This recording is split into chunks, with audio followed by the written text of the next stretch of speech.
Hi, എല്ലാവർക്കും നമസ്കാരമുണ്ട്. അപ്പം ഇന്നത്തെ ഒരു ബ്രേക്ക്ഫാസ്റ്റ് റെസിപ്പിയാണ് കേട്ടോ. ഇടിയപ്പവും മുട്ടക്കറിയാണ് ഉണ്ടാക്കുന്നത്. അപ്പം നന്മയുടെ ഇടിയപ്പത്തിൻ്റെ പൊടിയാണ് എടുത്തിരിക്കുന്നത് കേട്ടോ. അപ്പോൾ ആ പൊടി നമ്മൾ ആവശ്യത്തിനുള്ളൊരു പൊടി ഒരു പാത്രത്തിൽ കൊടുത്തിട്ടുണ്ട്. അത് കഴിഞ്ഞ് ഉപ്പും കൂടി ആഡ് ചെയ്ത് കൊടുത്തിട്ടൊന്ന് ഇളക്കി മാറ്റി വെച്ചിട്ടുണ്ട്. അപ്പോൾ ഈ സേവനാഴി ഞാൻ വീട്ടിൽ ചെന്ന സമയത്ത് അമ്മയുടെ അടുത്ത് നിന്ന് അടിച്ച് മാറ്റിക്കൊണ്ട് വന്നതാണ് കേട്ടോ. അപ്പോൾ അതിലേക്ക് ഞാൻ ചൂടുവെള്ളം ഒഴിച്ചു കൊടുക്കുകയാണേ. കുറച്ചായിട്ട് നമ്മൾ ചൂടുവെള്ളം ഒഴിച്ചു കൊടുക്കണം കേട്ടോ. അങ്ങനെ നമ്മൾ ചൂടുവെള്ളമൊക്കെ ഒഴിച്ച് നന്നായിട്ട് അതൊന്ന് ഇളക്കി എടുക്കണേ. അതിനുശേഷം നമ്മൾ കുറച്ച് നേരം ഒന്ന് മാറ്റി വെച്ചതിന് ശേഷമാണ് കേട്ടോ നമ്മൾ അതൊന്ന് കുഴച്ചെടുക്കുന്നത്. അപ്പോൾ ഞാനിങ്ങനെ ഇടയ്ക്കിടയ്ക്ക് ഒഴിച്ചു കൊടുത്ത് അത് നന്നായിട്ട് ഇളക്കി എടുക്കുന്നുണ്ട് കേട്ടോ. ഇവിടെ ആദിക്കുട്ടന് ഇടിയപ്പം എന്ന് പറഞ്ഞാൽ അവൻ്റെ ഏറ്റവും ഇഷ്ടപ്പെട്ട ബ്രേക്ക്ഫാസ്റ്റ് ആണ് കേട്ടോ. അതുപോലെ തന്നെ ഇടിയപ്പത്തിന് മുട്ടക്കറി ഉണ്ടെങ്കിൽ മാത്രമേ അവൻ കഴിക്കത്തുള്ളൂ. അപ്പോൾ അല്ലാതെ നമ്മൾ കടലക്കറിയോ സ്റ്റൂവോ ഒക്കെ ഉണ്ടാക്കുവാണെങ്കിൽ അവന് ഇഷ്ടമില്ല കേട്ടോ. അതുകൊണ്ട് ഞാൻ എപ്പോഴും ഇടിയപ്പം ഉണ്ടാക്കിയാൽ എപ്പോഴും മുട്ടക്കറി തന്നെയാണ് ഉണ്ടാക്കുന്നത്. പിന്നെ മനുച്ചേട്ടന് അതൊന്നും ഇഷ്ടമല്ല കേട്ടോ. മനുച്ചേട്ടന് ഇടിയപ്പം എന്ന് പറഞ്ഞ സാധനമേ ഇഷ്ടമല്ല. പിന്നെ പേരിന് കഴിക്കുമെന്ന് വേണ്ടി മാത്രമേ ഉള്ളൂ കേട്ടോ. ഉണ്ടാക്കുവാണെങ്കിൽ ഒരെണ്ണം എങ്ങാനും കഴിച്ചാലേ ഉള്ളേ. അപ്പം ആദ്യക്കുട്ടിന് പണ്ട് തൊട്ടേ ഭയങ്കര ഇഷ്ടമാണ് ഇടിയപ്പം. നൂഡിൽസാന്നൊക്കെ പറഞ്ഞായിരുന്നു കേട്ടോ ആദ്യം കഴിക്കുന്നൊക്കെ. അപ്പം നമ്മുടെ ഏകദേശം ഇടിയപ്പത്തിൻ്റെ പൊടിയെല്ലാം കുഴച്ചെടുക്കണം. ഇനി നമുക്കതൊന്ന് കയ്യിൽ ഇച്ചിരി ഒരു എണ്ണയൊക്കെ തൂത്തിട്ട് ജസ്റ്റ് ഒന്ന് നമുക്കത് കുഴച്ചെടുക്കാവേ. അങ്ങനെ നമ്മൾ നന്നായിട്ട് പൊള്ളുകയൊക്കെ ചെയ്യും കേട്ടോ. കൈ നല്ല ചൂടായിരിക്കുവേ. അപ്പം നമ്മളൊന്ന് വെയിറ്റ് ചെയ്തിട്ട് നമുക്ക് ചെയ്യുന്നതായിരിക്കും നല്ലത്. അതുകൊണ്ട് നമ്മളിങ്ങനെ കുഴച്ചെടുത്തിട്ടുണ്ട്. അപ്പം ഞാൻ ഏകദേശം ഇത് നമുക്ക് അത്യാവശ്യം ഒരു നാല് പേർക്കൊക്കെ കഴിക്കാവുന്ന രീതിയിലുള്ള അത്രയും മാവുണ്ട് കേട്ടോ. അപ്പം ഇടിയപ്പത്തിൻ്റെ പാത്രത്തിലോട്ട്, അതായത് നമ്മൾ ഇഡ്ഡലി പാത്രത്തിൽ വെച്ചാണ് ഉണ്ടാക്കുന്നത്. അപ്പോൾ അതിലോട്ട് ഞാൻ കുറച്ച് എണ്ണയൊക്കെ തൂത്ത് കൊടുത്തു. ഈ സേവനാഴിയുടെ അകത്തും കുറച്ച് എണ്ണ തൂത്ത് കൊടുക്കുന്നുണ്ട്. നമുക്ക് പെട്ടെന്ന് ഈസി ആയിട്ട് ഒട്ടിയൊന്നും പിടിക്കാതിരിക്കാൻ വേണ്ടിയിട്ട് ചെയ്യുന്നതാണ് കേട്ടോ. അപ്പോൾ നമ്മുടെ ഈ ഇടിയപ്പത്തിൻ്റെ തന്നെ ഉണ്ടല്ലോ, ഇടിയപ്പത്തിന് പല പേരുകളിൽ അറിയപ്പെടുന്നുണ്ട് കേട്ടോ. അപ്പം നമ്മുടെ അവിടെയൊക്കെ ഇടിയപ്പം എന്നാണ് പറയുന്നത്. ചില സ്ഥലങ്ങളിലൊക്കെ നൂൽപുട്ട്, നൂലപ്പം, പിന്നെ ഒരു പേരുണ്ടെന്ന് പറഞ്ഞാൽ ഞാൻ കേട്ടിട്ടുള്ളതാണ്, സ്ട്രിങ് ഹോപ്പർ എന്ന് പറഞ്ഞൊരു പേരുണ്ടെന്ന് കേട്ടോ ഇടിയപ്പത്തിന് തന്നെ. അത് വേറെ രാജ്യങ്ങളിലൊക്കെ പറയുന്നതായിരിക്കും ചിലപ്പോഴേ.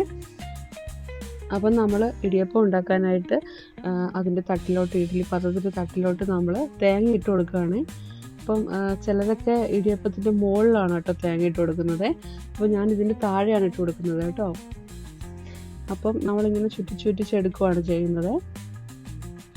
അപ്പം നമ്മുടെ ഇടിയപ്പമൊക്കെ നമ്മൾ പാത്രത്തിലോട്ട് ആക്കി എടുത്തിട്ടുണ്ട്. ഇനി നമുക്ക് ഇഡ്ഡലിത്തട്ടിലോട്ട് വെച്ച് കൊടുക്കാവേ. അപ്പോൾ ഇഡ്ഡലിത്തട്ടിൻ്റെ ഏറ്റവും അടിയിൽ ഞാൻ മുട്ടയും കൂടെ വെച്ച് കൊടുത്തിട്ടുണ്ടായിരുന്നു കേട്ടോ. നമ്മുടെ മുട്ടക്കറിക്ക് ആവശ്യമായിട്ടുള്ള മുട്ടയും കൂടെ ഇട്ട് കൊടുത്തിട്ടുണ്ടായിരുന്നേ. അപ്പോൾ ഏകദേശം നമ്മുടെ ഇടിയപ്പമൊക്കെ വെന്ത് വന്നിട്ടുണ്ട്. ഇനി നമ്മൾ ഒരു തവിയോ ഒരു സ്പൂണോ എന്തെങ്കിലും വെച്ചിട്ടാണ് എടുക്കേണ്ടത് കേട്ടോ. കാരണം അല്ലെങ്കിൽ നമ്മുടെ കൈ പൊള്ളുവേ. അപ്പോൾ ഞാനൊരു ഫോർക്ക് വെച്ചിട്ടാണ് എടുക്കുന്നത്. അപ്പം നമുക്ക് മുട്ടയും കൂടെ കോരി മാറ്റണം കേട്ടോ. മുട്ട ഏകദേശം വെന്തിട്ടുണ്ട്. അപ്പം നമ്മൾ മുട്ട ഇട്ട് വെക്കുന്നത് ഐസ് വെള്ളത്തിലോട്ടാണ്.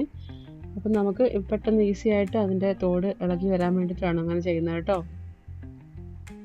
അങ്ങനെ നമുക്ക് നമ്മുടെ ഇടിയപ്പം എല്ലാം ഒരു ബൗളിലോട്ട് മാറ്റി കൊടുക്കാവേ. അപ്പം നമുക്ക് എണ്ണയൊക്കെ തേച്ച് നമ്മൾ തേങ്ങയൊക്കെ ഇട്ടതുകൊണ്ട് നമുക്ക് നല്ല സോഫ്റ്റായിട്ട് ഇളകി വരുന്നുണ്ട് കേട്ടോ. അപ്പോൾ ഇതായിരുന്നു കേട്ടോ ഇടിയപ്പത്തിൻ്റെ ഒരു ഫൈനൽ വ്യൂവേ. നല്ല ടേസ്റ്റ് ഉണ്ടായിരുന്നു. നല്ല സോഫ്റ്റായിട്ടുള്ള ഇടിയപ്പമായിരുന്നു കേട്ടോ. ഇനി നമുക്ക് മുട്ടക്കറിക്കുള്ള സാധനങ്ങളൊക്കെ റെഡിയാക്കാവേ. അപ്പം ഞാൻ ഉള്ളി അരിഞ്ഞു കൊടുക്കാവേ. ഉള്ളി, തക്കാളി, പച്ചമുളക്, പിന്നെ ഇഞ്ചി, വെളുത്തുള്ളി, കറിവേപ്പില, ഇത്രയും സാധനങ്ങളാണ് കേട്ടോ നമുക്ക് ആവശ്യമായിട്ടുള്ളത്. ഞാൻ ഉള്ളിയൊക്കെ ഒന്ന് അരിഞ്ഞ് റെഡിയാക്കി വെക്കുന്നുണ്ട്.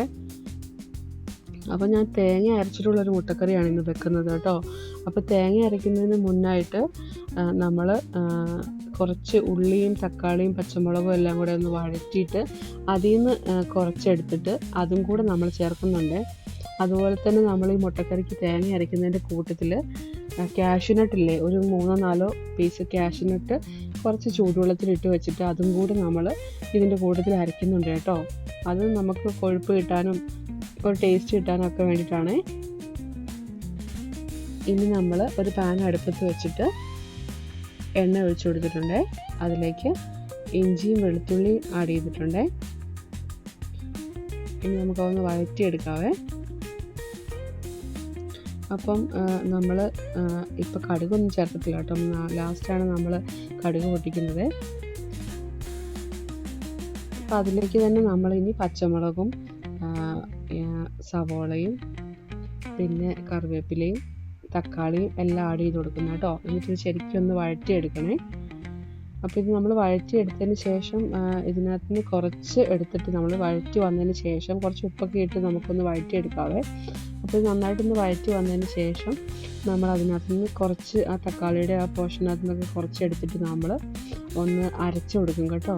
അപ്പോൾ അരയ്ക്കുന്ന കൂട്ട് ഞാൻ കാണിച്ചു തരാവേ. ഒരു മിക്സിയുടെ ജാറിലോട്ട് കുറച്ച് തേങ്ങ ഇട്ടിട്ടുണ്ട്, ഒരു നുള്ളു ജീരകം ഇട്ടിട്ടുണ്ട്, പിന്നെ അതിലേക്ക് നമ്മൾ മഞ്ഞൾപ്പൊടി ഇട്ടിട്ടുണ്ട്, മുളക് പൊടി.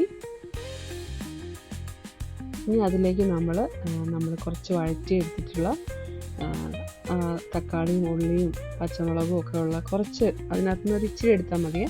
പിന്നെ നമ്മുടെ ഇതും അണ്ടിപ്പരിപ്പ് നമ്മൾ വെള്ളത്തിലിട്ട് വെച്ചിട്ടുണ്ടായിരുന്നല്ലോ, അപ്പം അതും കൂടി ഇട്ട് കൊടുത്തിട്ട് അത് നന്നായിട്ടൊന്ന് അരച്ചെടുക്കണേ. അപ്പോൾ ആ സമയത്ത് ഞാൻ മസാലപ്പൊടി ചേർത്തായിരുന്നു, എൻ്റെ ക്യാമറ ഓഫായി പോയതായിരുന്നു കേട്ടോ. അപ്പോൾ അത് ചേർത്തിട്ടുള്ളത് മഞ്ഞൾപ്പൊടിയും മുളക് പൊടിയും ഗരം മസാലയും പിന്നെ കുറച്ച് മല്ലിപ്പൊടിയും ചേർത്തിട്ടുണ്ടായിരുന്നേ. ഇനി അത് നന്നായിട്ടൊന്ന് ഇളക്കി ചൂടാക്കിയതിന് ശേഷം പൊടിയുടെ മണമൊക്കെ ഒന്ന് മാറിയതിന് ശേഷം നമ്മൾ അരച്ച് വെച്ചിട്ടുള്ള തേങ്ങ കൂടെ ചേർത്ത് കൊടുക്കുകയാണേ. അതിന് നമ്മൾ കുറച്ച് വെള്ളം കൂടെ ആക്കിയിട്ട് അതും കൂടെ നമ്മൾ ചേർക്കുന്നുണ്ട് കേട്ടോ. നന്നായിട്ട് ആ പൊടിയുടെ ആ പച്ചമണം ഉണ്ടല്ലോ, ആ അരച്ചതിൻ്റെ ആ പച്ചമണവും ഒക്കെ ഒന്ന് മാറി വന്നതിന് ശേഷം നമ്മൾ അതിലേക്ക് കൂടുതൽ വെള്ളം കൂടെ ചേർത്ത് കൊടുക്കുകയാണ്. അപ്പോൾ ഇത്രയേ ഉള്ളൂ നമ്മുടെ മുട്ടക്കറി കേട്ടോ. പക്ഷേ ഇടിയപ്പത്തിൻ്റെ കൂട്ടത്തിലോ അപ്പത്തിൻ്റെ കൂട്ടത്തിലോ ഒക്കെ കഴിക്കാൻ നല്ല ടേസ്റ്റുള്ള മുട്ടക്കറിയാണ്.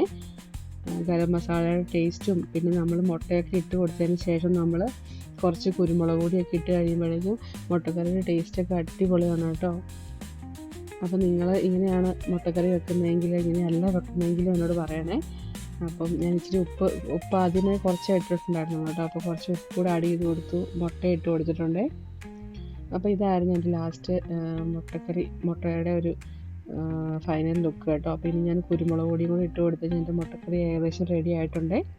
പിന്നെ നമ്മൾ ഫ്ലെയിം ഓഫ് ചെയ്യണം കേട്ടോ. ഇനി നമ്മൾ തിളപ്പിക്കുന്നില്ല കേട്ടോ. കുരുമുളക് പൊടി ഇട്ട് കൊടുത്താൽ പിന്നെ നമ്മളിതൊന്നും ചെയ്യുന്നില്ല ഇനിയെ.